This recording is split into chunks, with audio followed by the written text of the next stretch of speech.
Nah, pada video kali ini kita akan membahas sudut antara dua garis. Misalnya kita punya garis G1, gradiennya M1, garis G2, gradiennya M2, sudut antara G1 dan G2 θ. Jadi, rumusnya pakai tangan θ itu mutlak M1 min M2 per 1 plus M1 M2. Nah, yang pertama mungkin kita coba pakai yang garis G1 tegak lurus garis G2. Itu sudut yang dibentuk, berarti θ-nya 90 derajat, nggih. Nah, kalau kita substitusikan ke rumus, maka tangan 90 derajat sama dengan M1 min M2, 1 plus M1 M2. Tangan 90 derajat tak terdefinisi, M1 min M2 per 1 plus M1 M2. Nah, sebelum kita lanjutkan, kita coba mengingat kembali konsep ini. Kalau kita punya A per B sama dengan C, maka ini boleh ditulis A sama dengan B kali C. Begitu, nggih? Nah, kalau kita punya misalnya A dibagi 0 sama dengan sesuatu, maka boleh ditulis A sama dengan 0 kali sesuatu. Nah, di sini 0 kali berapa biar hasilnya A, 0 dikali berapa biar hasilnya A, tidak terdefinisi, karena tidak mungkin, gitu loh. Artinya 0 dikali berapapun, ya pasti hasilnya akan 0, tidak mungkin menjadi A, gitu. Jadi artinya tidak terdefinisi.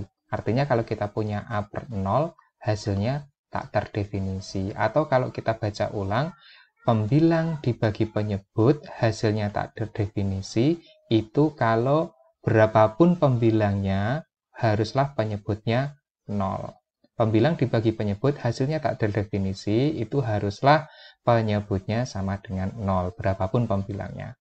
Nah, kita lanjutkan, kalau kita punya 0 per B sama dengan, nah, begini, berapa gitu ya, berarti boleh ditulis 0 sama dengan B kali berapa. Nah, B kali berapa, biar hasilnya 0, maka jawabannya ya 0, gitu. B kali 0, the one and only, unique, cuma satu-satunya, jawabannya pasti 0.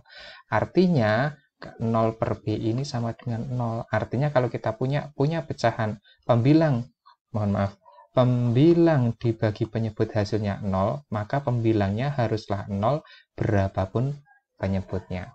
Nah, kita kembalikan ke konsep ini. Ini kita punya pembilang dibagi penyebut, hasilnya tak terdefinisi.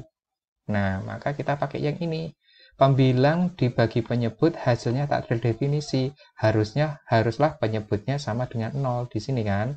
Nah, kita punya di sini tadi pembilang dibagi penyebut, hasilnya tak terdefinisi. Haruslah penyebutnya sama dengan 0. Berarti haruslah 1 plus M1 M2 itu sama dengan 0. Atau boleh ditulis M1 M2 sama dengan min 1. Nah, inilah asal-usulnya kenapa dua garis yang saling tegak lurus itu syaratnya M1, M2 sama dengan min 1. Atau perkalian gradiennya sama dengan min 1. Nah, coba kita lanjutkan di sini, nggih. Yang kedua yaitu garis G1 sejajar garis G2, maka sudut yang dibentuk itu 0 derajat. Gitu. Jangan 180 ya, 0 derajat.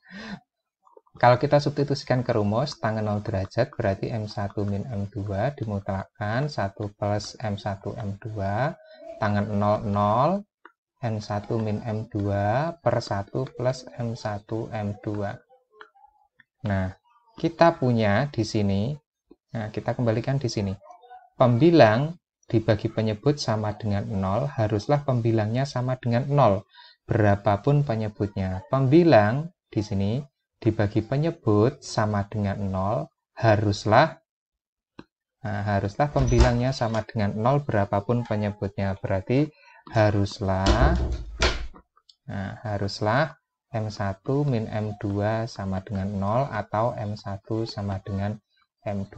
Nah, inilah kenapa dua garis yang sejajar itu syaratnya M1 sama dengan M2 atau disebut gradiennya sama.